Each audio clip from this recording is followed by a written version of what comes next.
All right, how about this I had this framed differently, but I think I can put it in the poop vein here for you. Albert Breer was on with Cap and Hood earlier today, and he does an exec poll every single year asking them who their top 5 quarterbacks will be at the end of the season. So not where they are now, but who will be the top 5 quarterbacks at the end of the season. And he said he's gotten some votes for Caleb.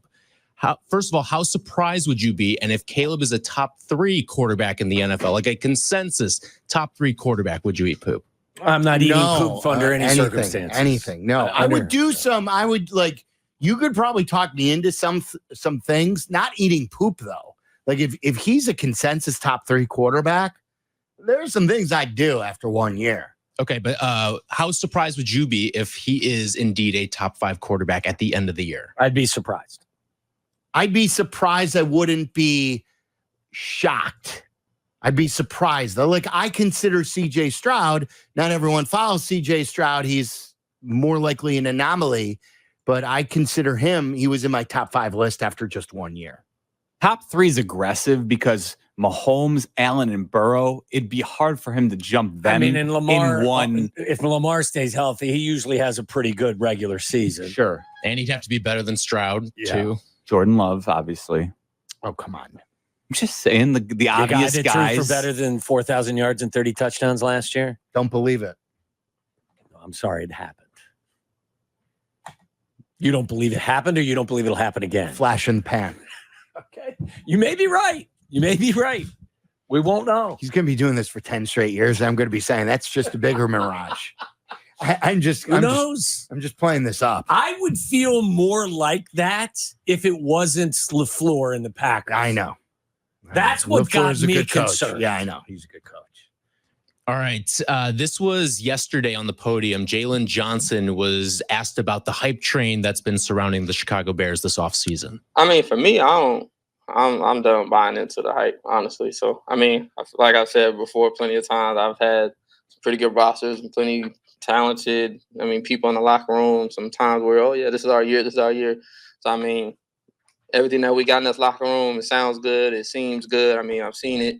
But at the end of the day, none of that matters. I mean, what matters is what we're going to do this weekend. And from every Sunday or Monday, whatever game it is, that's when it matters. So, I mean, the preseason hype for me don't move me either. I mean, Caleb, everybody, we all got to come in here. We got to work. I mean, just top to bottom, myself. I mean, new contract year. I mean, I don't mean nothing no more. We got to come in here. We got to go to work. I always liked Jaylon Johnson. We always fought with Carmen and Yurko about how good he is. We liked him more than Carmen and Yurko because they wanted to see the picks happen. And we all wanted to see the picks happen. We just respected what he had done up until this point, just a little bit more as a player. But my respect for him in the last 6 to 8 months has grown exponentially with the way he has led and the way he has worked. I love everything he has said and how he's gone about his business. A lot of the same thoughts that you just enunciated. He got paid, and it seems like all that is done has inspired him to prove that he was worth every cent and more. It lit his fire. I'm glad that he was selected as one of their captains, because I do believe with his play and with his words, I think he's one of their best leaders. 25 captains, right? 85 captains. Well, my wife said that to me when I showed her the pictures of the captains. She says, that's a lot of captains. I go, well, there's a few on defense. There's a few on offense. That's a lot of captains. Captains. A couple of special teamers, but it's a lot of captains. Eberflus even said they had so much leadership they had to have more captains this year. And Keenan Allen wasn't one of them, right? Correct. No. He did not make the cut. What does it say that Caleb was voted captain? I'm not surprised. I mean, I think he's a unique rookie quarterback. I think his maturity level is crazy. I was told that the locker room was going to fracture if Justin wasn't back. Yeah, he was voted we told whoever said that the locker room will be just fine when the other kid comes in. And now he was voted a captain? Yeah. That's the way it goes. You know that. I see the sarcasm on your face. That was one of the more ridiculous conversation piece. Were you surprised that Russell Wilson was voted a captain in Pittsburgh? Or does the quarterback, whoever's starting, That's it. get voted as the captain no matter what? Well, if you're a veteran too, like if I mean, I think it's a little less likely if you're a rookie quarterback. I mean, Caleb's going to be one of the, if not the one of them. I would assume he's the only rookie quarterback. Well, is Jaden Daniels a captain on I don't Washington? know. I bet you every starting quarterback a captain. I don't know.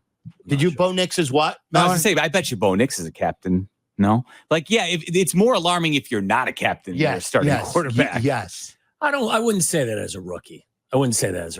As somebody who's been in the league for a few years, I can agree with that. But yeah, I mean, did you think Daniel Jones needed to be a captain as a rookie starting quarterback for the New York Giants? I wouldn't think so. Is Daniel Jones a captain now? I don't know. I'm just saying going back to his rookie season, which is the point. I don't think it's necessary. Dan Quinn announced that the Commanders are refusing to do traditional captains, and it will be week to week with that's them. That's the way that Nagy did it, right? Didn't Nagy do it week to week? Worked out well. Did Trustman do that too? Remember when Trustman did musical lockers? Yes. Or what? Did he do musical lockers? No, what he did is he put offense and defense together to try. Yeah, it didn't work. Real quick, the NFL news of the day, Trent Williams has agreed to a restructured 3-year, $82.66 million. That includes a $48 million due at signing for him. But I want your overall outlook on the San Francisco 49ers this year, going for a third straight NFC West title and trying to get back to the Super Bowl after coming up just short last year. But remember, there's the Trent Williams saga. Brandon Ayuk missed a lot of camp. Christian McCaffrey has dealt with injuries. And then the news from over the weekend about Ricky Pearsall, too, that was terrible. Rookie receiver who was shot in an attempted robbery. So what is your outlook for the Niners this year? They're still the most talented team in the NFC. I don't think not having Campbell hurt Trent Williams very much. I would still say they're the favorite to represent the NFC. I wouldn't think any of this. This is something that a veteran team with a ton of talent can get past. For a younger team, this would have hurt. This will not move the needle mid-season. This will be a non-story mid-season. Maybe this is a year where the 49ers get off to a bit of a slower start, but by halftime. What was the Chris Jones quote saga last year? Wasn't it a quote saga until the season started? Yeah. Or was he even a holdout into the season? Their defense, he missed the first week. Yeah. And then their defense led the way for a good portion. Yeah, and remember how good Chris Jones was towards the end of the year and who led them? Yeah. So, I think it's easy to get stuck in the moment with these veteran teams, but they will be just fine. And if they lose in the opening game of the season against the Jets, that's different than the Bears losing their opening game of the season because they're in a different place. All right, there you go. That's Aki's A-list and some poop talk. Yeah, I was going to say nobody ate poop. Yet. Oh, I don't. No, it's not going to happen. Do you think anyone on the station would proclaim that? No. For any Bears-centric bat? No. Shea? No. Abdallah? No. Abdallah, no? No, I don't think anybody would eat poop for... Pat the designer? You make it Smokey to eat some poop if, you gave him enough. Charlie might unintentionally. Yeah, Charlie may not know what it is. You just hand it to him. All right, it's Waddle and Silvy. Waddle's World coming up next.